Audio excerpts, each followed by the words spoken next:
chapter 32, which treats of what befell all Don Quixote's party at the inn.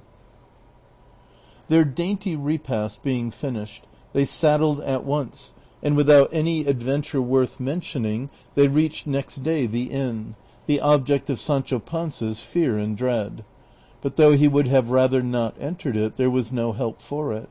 The landlady, the landlord, their daughter, and Maritornes, when they saw Don Quixote and Sancho coming, went out to welcome them with signs of hearty satisfaction, which Don Quixote received with dignity and gravity, and bade them make up a better bed for him than the last time.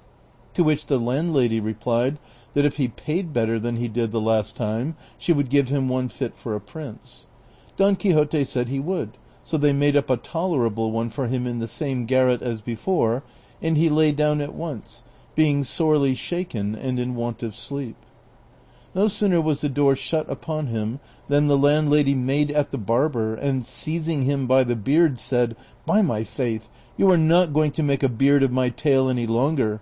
You must give me back my tail, for it is a shame the way that thing of my husband's goes tossing about on the floor.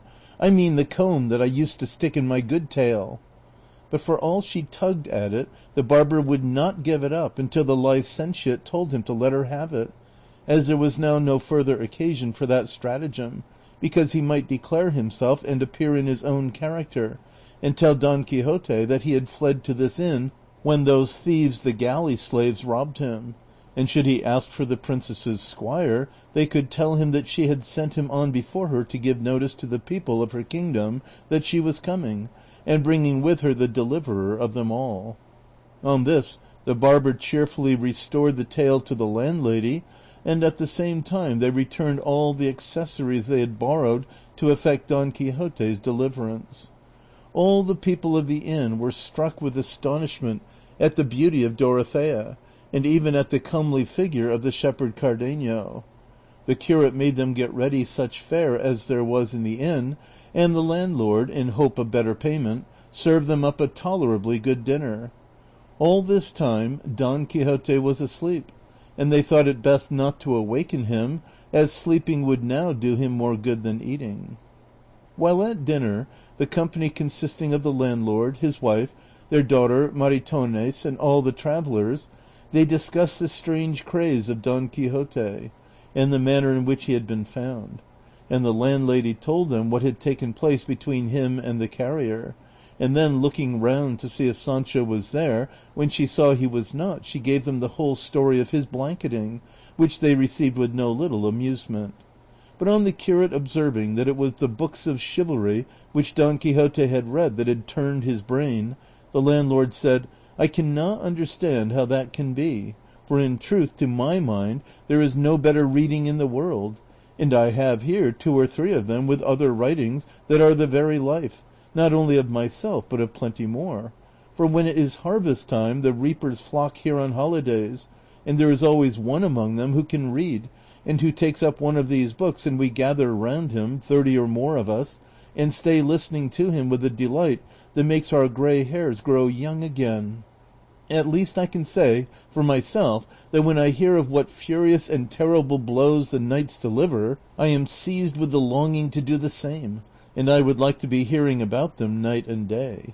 "And I just as much," said the landlady, "because I never have a quiet moment in my house except when you are listening to some one reading, for then you are so taken up that for the time being you forget to scold." "That is true," said Maritornes, "and faith, I relish hearing these things greatly too, for they are very pretty, especially when they describe some lady or another in the arms of her knight under the orange trees, and the duenna who is keeping watch for them half dead with envy and fright. All this, I say, is as good as honey." "And you, what do you think, young lady?" said the curate, turning to the landlord's daughter. "I don't know indeed, senor," said she. "I listen too, and to tell the truth, though I do not understand it, I like hearing it. But it is not the blows that my father likes that I like, but the laments the knights utter when they are separated from their ladies, and indeed they sometimes make me weep with the compassion I feel for them." "Then you would console them if it was for you they wept, young lady," said Dorothea. I don't know what I should do, said the girl. I only know that there are some of those ladies so cruel that they call their knights tigers and lions and 1,000 other foul names, and Jesus, I don't know what sort of folk they can be, so unfeeling and heartless, that rather than bestow a glance upon a worthy man, they leave him to die or go mad. I don't know what is the good of such prudery. If it is for honor's sake, why not marry them? That's all they want. Hush, child, said the landlady. It seems to me thou knowest a great deal about these things, and it is not fit for girls to know or talk so much. As the gentleman asked me, I could not help answering him, said the girl. Well then, said the curate, bring me these books, señor landlord, for I should like to see them. With all my heart, said he, and going into his own room he brought out an old valise secured with a little chain, on opening which the curate found in it 3 large books and some manuscripts written in a very good hand. The first that he opened he found to be Don Cirongilio of Thrace, and the second Don Felix Marte of Hircania, and the other the history of the great captain Gonzalo Hernandez de Cordova, with the life of Diego Garcia de Paredes. When the curate read the 2 first titles, he looked over at the barber and said, We want my friend's housekeeper and niece here now. Nay, said the barber, I can do just as well to carry them to the yard or to the hearth, and there is a very good fire there. What? Your worship would burn my books, said the landlord. Only these 2, said the curate, Don Cirongilio and Felix Marte. Are my books, then, heretics or phlegmatics, that you want to burn them, said the landlord. Schismatics, you mean, friends, said the barber, not phlegmatics. That's it, said the landlord. But if you want to burn any, let it be that about the great captain and that Diego Garcia, for I would rather have a child of mine burnt than either of the others. Brother, said the curate, those 2 books are made up of lies and are full of folly and nonsense, but this of the great captain is a true history, and contains the deeds of Gonzalo Hernandez of Cordova, who by his many and great achievements earned the title all over the world of the great captain, a famous and illustrious name, and deserved by him alone.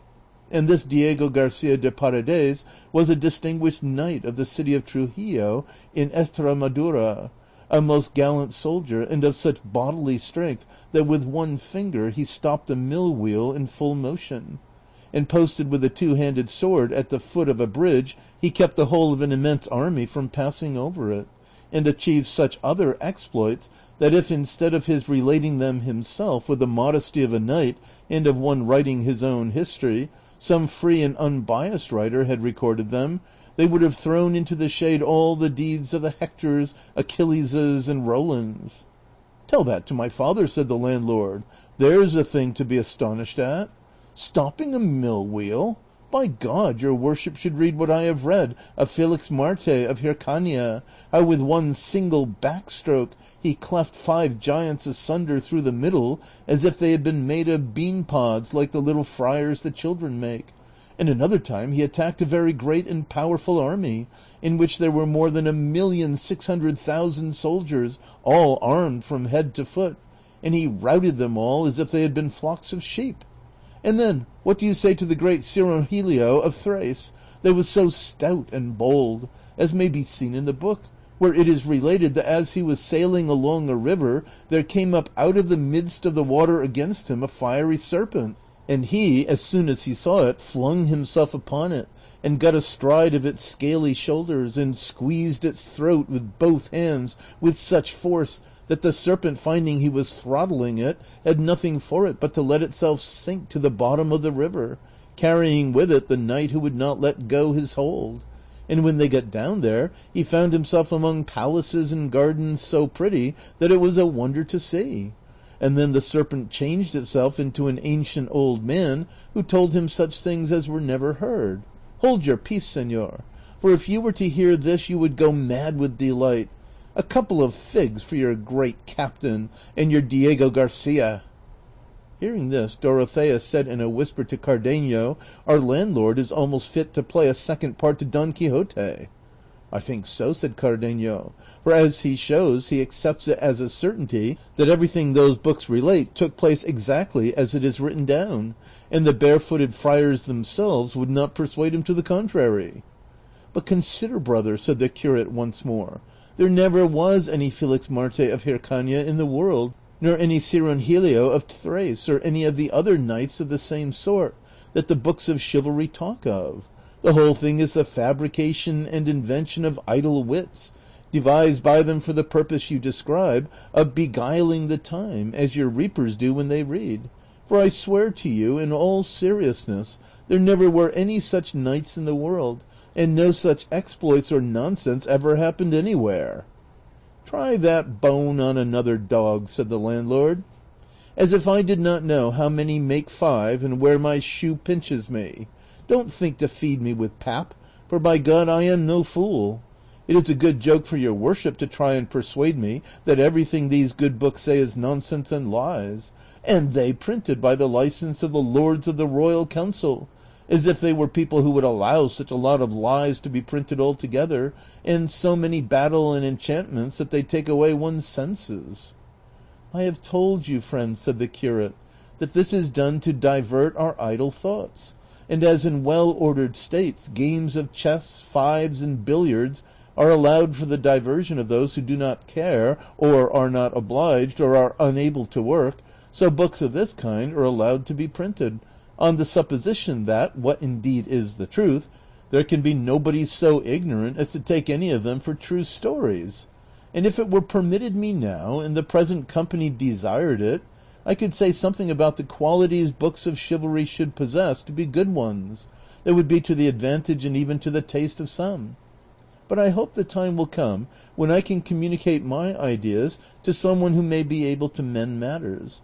And in the meantime, Senor Landlord, believe what I have said, and take your books and make up your mind about their truth or falsehood, and much good may they do you. And God grant you may not fall lame of the same foot your guest Don Quixote halts on. No fear of that, returned the landlord.